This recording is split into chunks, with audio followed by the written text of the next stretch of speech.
Hello po mga kaibigan, welcome po kayo sa YouTube channel ko.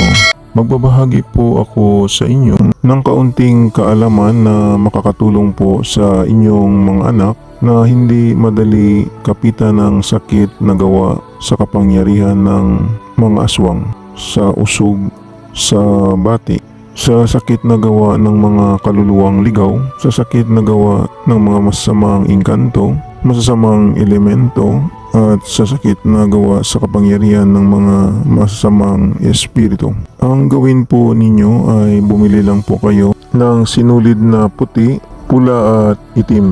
At bumili din kayo ng gunting at suklay. Kapag babae yung anak ninyo, napataasan po ninyo ng dungan ang tawag po sa amin para hindi madaling sakitin.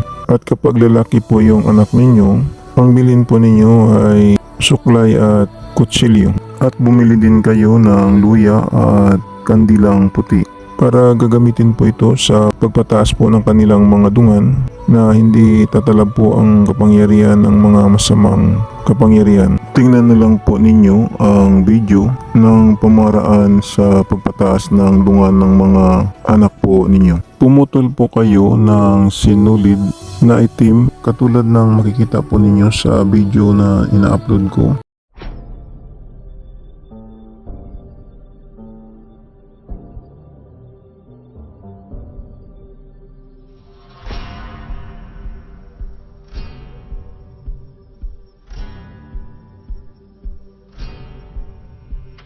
At kayo na po mag-estimate kung ano kahaba yung sinulid na puputulin po ninyo.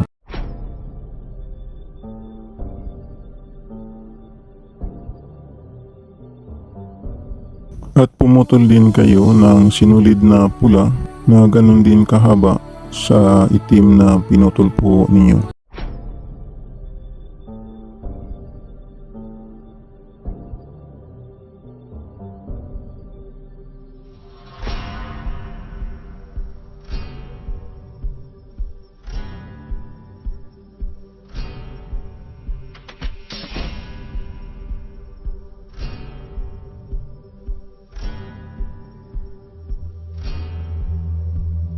Pumutol din kayo ng sinulid na puti na ganun din kahaba sa pinutol po ninyo na sinulid na pula at itim.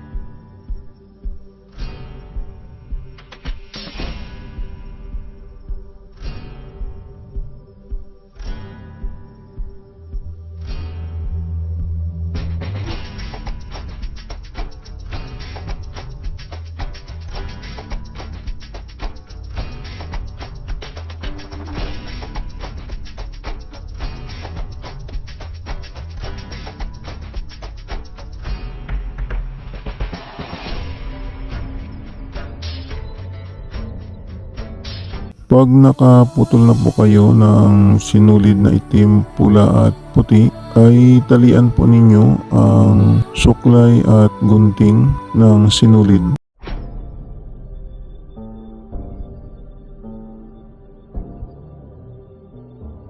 Pagkatapos na talian na po ninyo,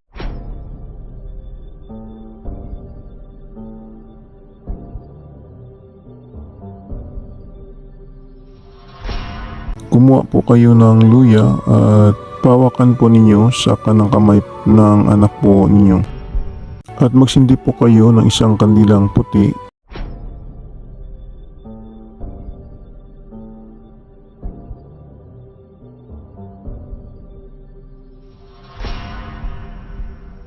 Pagdaan ng ilang minuto, kunin po ninyo ang luya na hinahawakan po na ang inyong anak. At magdasal po kayo ng isang sumasampalataya sa Ama.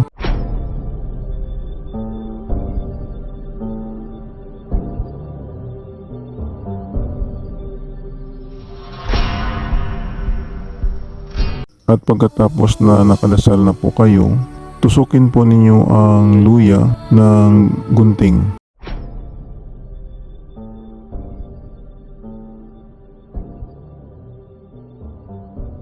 At ang dulo ng sinulid ay itali po ninyo sa kanang kamay ng anak po ninyo. Napataasan po ninyo ng dungan para hindi po ito madaling sakitin o hindi madaling mabati ng mga masamang kapangyarihan.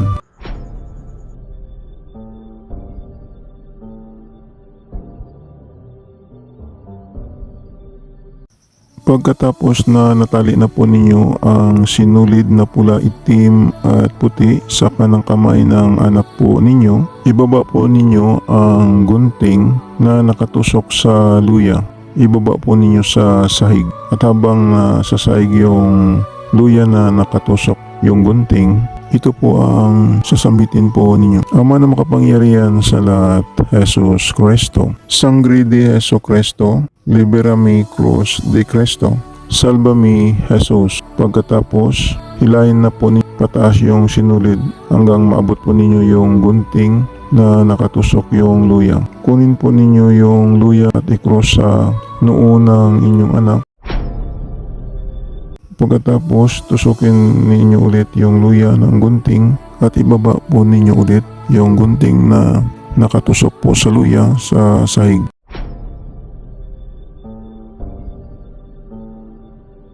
At sambitin po ninyo ulit ito. Ama na makapangyarihan sa lahat, Jesus Cristo. Sangre de Jesu Cristo, libera mi cruz de Cristo. Salva mi, Jesus. Pagkatapos hilahin din ninyo ulit yung sinulid, kunin po ninyo yung luya at i-cross din ulit sa gilid ng noo sa kanan. Pagkatapos na na-cross na po ninyo, tusukin ninyo ulit yung luya ng gunting at ibaba ulit sa sahig at dasalan din ninyo ulit ng dasal na ito. Ama na makapangyarihan sa lahat, Jesus Cristo.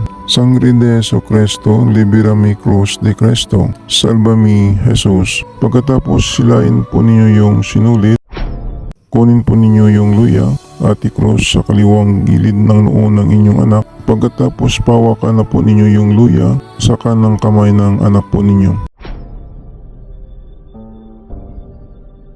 At putulin po ninyo yung sinulid na nakatali sa kamay ng inyong anak. At ang natira po na sinulid sa kanyang kamay ay parang bracelet na lang po. Paalala po, siguruhin po ninyo na hindi nakaapak yung paa ng mga anak po ninyo sa sahig habang pinapatasan po ninyo ng dungan. Dahil kapag makaapak po ang kanilang paa sa sahig, ay hindi po gagana yung gagawin po ninyo. Tingnan po ninyo, ang ibang bata pa na papatasan ko ng dungan.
Yan po ang pamaraan sa pagpataas ng dungan ng mga bata para hindi po ito madadaig ng mga masamang kapangyarihan.